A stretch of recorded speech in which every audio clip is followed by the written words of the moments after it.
رسول اللہ صلی اللہ علیہ وسلم نے فرمایا کہ جو یہ کلمہ ایک دفعہ پڑھے تو اللہ 20 لاکھ نیکیاں عطا کرے۔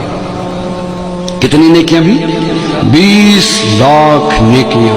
سبحان اللہ، یہ بہت بڑے تاجر کو بھی ایک دن کی کمائی 20 لاکھ تقریباً نہیں ہوتی ہوگی، تو وہ کوشش کے ساتھ پہنچ جائے تو پہنچ جائے۔ یہ 20 لاکھ، آپ کتنے خوش قسمت ہیں، یہاں 2 گھنٹے بیٹھے ہیں اور 2 گھنٹوں کی برکات یہ کہ جب آپ اٹھ کر جائیں گے تو آپ کے جنت کے بینک میں 20 لاکھ نیکیاں اللہ جمع کروا دے گا۔ وہ کلمہ کیا ہے؟ سارے پڑھیں، بسم اللہ الرحمن الرحیم، لا الہ الا اللہ وحدہ لا شریک لہ احدا صمدا لم یلد ولم یولد ولم یکن لہ کفوا احد۔ جس نے پڑھا اس کو مبارک ہو۔